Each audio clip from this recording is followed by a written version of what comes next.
Shalom, selamat pagi saudaraku yang terkasih di dalam Tuhan. Firman Tuhan pagi ini mengingatkan kepada saya dengan satu kalimat yang dikatakan begini, janganlah kamu menjadi serupa dengan dunia ini. Tetapi berubahlah oleh pembaruan budimu, sehingga kamu dapat membedakan manakah kehendak Allah, apa yang baik, yang berkenan kepada Allah, dan yang sempurna. Roma 12 ayat 2. Ini ayat sudah sering kita dengar, saudaraku. Tetapi seringkali kita hanya mendengar. Berani gak kita tantang diri kita masing-masing di mana letak perbedaan kita dengan dunia? Coba renungkan ini, saudaraku. Pikirkan dengan serius, cabar dirimu, tantang dirimu, di mana perbedaanku dengan dunia. Ataukah mungkin jangan-jangan kita masih serupa dengan dunia ini? Padahal jelas kita harus berbeda. Saya ngomong begini saudaraku, ini tidak sederhana, ini bukan sesuatu yang mudah, bukan sesuatu yang simple. Ini adalah sesuatu yang kompleks. Dan untuk kita bisa memahami hal ini dibutuhkan kejujuran diri kita yang diterangi oleh Roh Kudus. Untuk kita bisa jujur di hadapan Tuhan, di titik-titik mana yang aku masih sama dengan dunia. Janganlah kamu serupa dengan dunia ini. Artinya kita harus berbeda dari dunia ini, saudaraku. Maka sekali lagi pertanyaannya, di mana letak perbedaan kita dengan dunia? Dari aspek mana yang berbeda? Kalau dengan orang-orang yang beragama lain, perbedaannya jelas. Ini menyangkut kepercayaan, keyakinan yang di situ akan melibatkan hukum-hukum syariat berbeda. Tapi kita berhadapan head to head dengan dunia. Pernahkah kita melihat perbedaan dengan dunia dalam diri kita? Perbedaan yang bagaimana yang Allah mau. Yang Allah mau itu bertentangan dengan dunia. Maka sekali lagi saudaraku, kalau kita membaca ayat yang pertama baru kita akan bisa menemukan perbedaan itu. Kalimatnya begini, karena itu saudara-saudara, demi kemurahan Allah aku menasihatkan kamu supaya kamu mempersembahkan tubuhmu sebagai persembahan yang hidup, yang kudus dan yang berkenan kepada Allah. Itulah ibadahmu yang sejati. Kata yang membedakan adalah demi kemurahan Allah. Karena Tuhan sudah mengasihi kita, sudah menyelamatkan kita, sudah memberi kita kemurahan.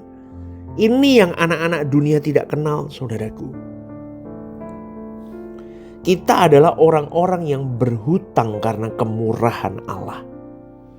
Karena Allah sudah berbuat baik kepada kita, namun dunia tidak mengenalnya.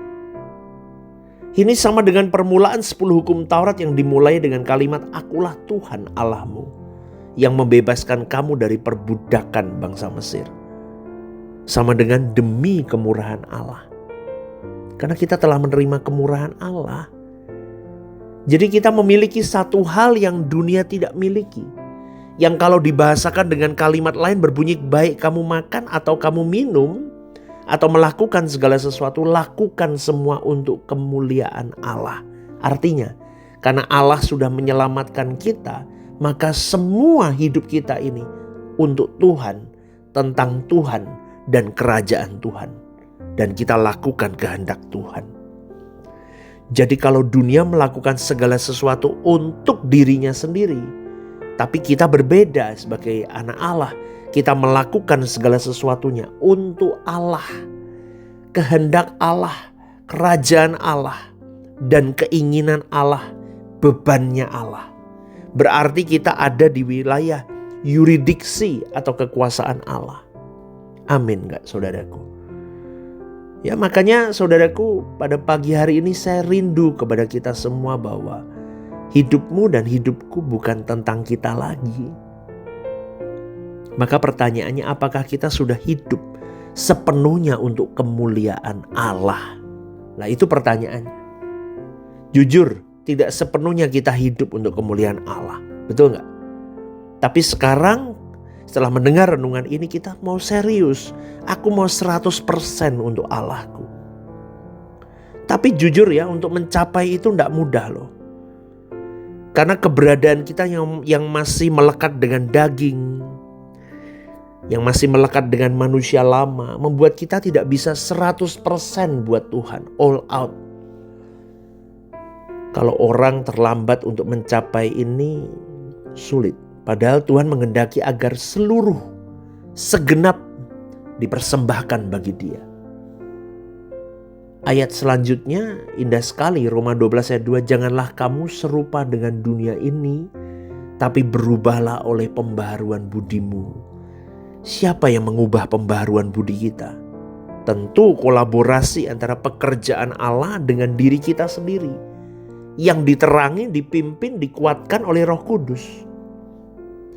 Betul gak saudaraku? Ada firman Tuhan, Injil, ada Roh Kudus, ada rema Tuhan. Betul saudaraku? Di situlah kita ada sebuah kolaborasi di dalamnya, yang akhirnya mengubah pikiran seseorang, perasaan seseorang. Ini suara kebenaran saudaraku.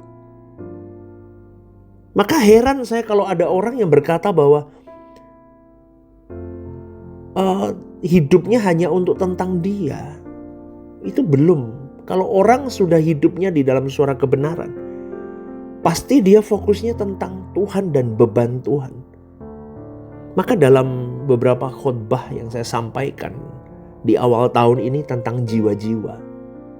Karena memang suara kebenaran itu memuat bagaimana Tuhan mengutus, jadikanlah semua bangsa muridku. Karena jiwa-jiwa itu bebannya Tuhan. Jiwa-jiwa itu hatinya Tuhan di situ. Maka heran kalau saya ada orang yang berkata, Pastor Stephen Lim kok khotbah tentang jiwa-jiwa terus? Loh, lah memang suara kebenaran itu di dalamnya adalah bukan hanya menyelamatkan jiwa kita sendiri, tapi memenangkan jiwa orang lain. Itu bebannya Tuhan. Itu suara kebenaran di dalamnya di situ. Makanya dihajar dengan apa? Kita hiduplah kudus dulu. Bertanggung jawab hidup. Fokusmu langit baru, bumi baru. Supaya di dalam tanggung jawabmu hidup itu kamu bertanggung jawab juga dengan jiwa orang lain. Itu loh saudaraku. Saya tuh kadang sampai bingung. Kenapa orang tidak terbeban ya. Dulu saya juga bingung. Kenapa aku kok gak terbeban dengan keselamatan orang lain ya. Aku kok rasanya gak peduli dengan keselamatan orang lain. Ternyata karena kita tidak hidup di dalam kesucian Allah. Kalau kita hidup di dalam kesucian Allah, kita mengalami pembaharuan budi, kita tidak serupa dengan dunia ini lagi tetapi serupa dengan Kristus. Disitulah kita baru bisa mengerti kenapa ada orang-orang yang terbeban dengan jiwa-jiwa. Kenapa ada yang tidak? Kenapa ada yang terbeban dengan hati Allah? Kenapa ada yang tidak? Kenapa ada yang terbeban dengan bagaimana respon Allah terhadap diri kita? Dan kenapa ada orang yang tidak peduli respon Allah tentang dirinya? Karena belum mengalami pembaruan budi dan sudah mengalami pembaruan budi. Itu yang membedakan. Dan suara kebenaran itu adalah ajaran yang di dalamnya sedang menggodok seseorang atau setiap pendengarnya untuk masuk ke dalam pembaruan budi itu. Karena menjadi Kristen itu sebenarnya hanya punya satu tujuan, yaitu hidup yang diubah. Yang dulunya hidup untuk diri kita, sekarang hidup untuk Tuhan dan jiwa-jiwa. Maka dari itu saudaraku, apapun mesti kita korbankan, apapun mesti kita lepaskan untuk kita mengalami metamorfosis itu, perubahan itu, transformasi itu. Kita mau tidak mau, segala sesuatu yang merintangi kita potong, kita lepas saudaraku. Dan ini harus berlangsung dan terjadi dalam hidup kita dari waktu ke waktu. Makanya beberapa waktu lalu saya, 3 hari ini saya ngomongin, ada yang merintangi kita selama ini. Kita tidak berkenan sama Tuhan. Kenapa? Karena kita tidak ada di dalam otoritas rohani. Kemarin saya ngomong begitu kan. Kita tidak bertumbuh dalam sebuah gereja lokal. Kita tidak memiliki pembapaan rohani, mentoring. Itu dibutuhkan semuanya saudaraku. Sampai kita bisa memahami bahwa Engkau tidak jalan sendiri, kita bersama-sama berjuang bareng untuk mencapai satu goal yang sama, tujuan yang sama, yaitu hidup yang diubah seperti Kristus. Ini tidak gampang loh saudaraku. Makanya gereja lokalmu itu menentukan titik poin, goal hidup kekalmu. Maka di gereja yang saya layani, terutama Sinode GSKI, ya, itu mengajarkan bagaimana kita seperti Kristus itu hidup. Itu goal yang kita kerucutkan bareng-bareng. Kita gerakkan di situ. Maka di dalamnya pasti diajarkan bagaimana kita berani berkorban, berani melepaskan, berani hidup untuk mengalami perubahan di dalamnya. Dan itu harus berlangsung terjadi dalam waktu ke waktu selama kita masih hidup. Dan itu harus benar-benar berlangsung. Kalau benar-benar berlangsung, maka kita dapat membedakan mana kehendak Allah dan yang bukan kehendak Allah. Apa yang baik, apa yang berkenan kepada Allah, dan apa yang sempurna. Kita jadi smart, kita jadi cerdas saudaraku. Jadi sementara kita di proses yang harus terjadi dalam hidup kita adalah pembaruan pikiran. Orang kalau udah mengalami pembaruan pikiran, dia tidak akan di zona nyaman. Dia akan berani hidup untuk Tuhannya seperti Paulus. Ketika dia Saulus, dia penuh dengan ilmu-ilmu teologinya. Tapi dia belum mengalami pembaruan pikiran, hanya kognitif Saulus itu. Lihat. Ketika dia mengalami perjumpaan dengan Yesus, karena ada pembaruan pikiran tentang Kristus, lihat, dia keluar dari zona nyamannya. Dia bergerak saudaraku. Kristenmu dan Kristenku harus bergerak. Bergerak kemana pastor? Bergerak memenangkan kehendak Allah, menyelesaikan kehendak Allah dalam hidup kita. Amin saudaraku. Karena kalau seseorang mau menyangkal diri, dia akan berkata, baik Tuhan. Walaupun dia merasa sakit loh. Meskipun dia belum sempurna, tapi dia berkata, siap Tuhan, aku lakukan. Nilainya mungkin masih jeblok, masih 4, masih 5, masih 6. Tidak apa-apa, tapi dia berjuang naik terus grade-nya. Besok dia bertemu dengan pengalaman-pengalaman yang baru lagi. Mungkin lebih menyakitkan. Tuhan akan bicara sama dia. Diam nak, jangan balas. Waduh. Layani saja hatiku. Waduh Tuhan, berat. Tapi kau lakukan saja. Dan orang-orang yang mau mengalami pembaruan budi, dia taat saja. Jalan saja. Inilah yang membentuk seseorang ini menjadi man of God suatu hari nanti. Karena suara Allah akan memenuhi pikirannya. Dia jalan di dalam pathway-nya Tuhan. Di dalam direction-nya Tuhan. Tuhan menguasai pikirannya. Tuhan menguasai perasaannya. Dia timbul belas kasihan. Dia lihat jiwa-jiwa di luar sana yang terhilang. Yang kejar duit, kejar dunia. Kejar ini itu. Kejar pangkat, kejar ini. Mereka di orang-orang begini akan mulai menaruh belas kasihan atas orang-orang itu. Dulu gak peduli, tapi sekarang mulai peduli. Kenapa? Karena ada pikirannya dikuasai Tuhan, hatinya dikuasai Tuhan. Itulah yang menentukan masa depan orang ini. Dan itulah kekayaan orang ini di hadapan Allah.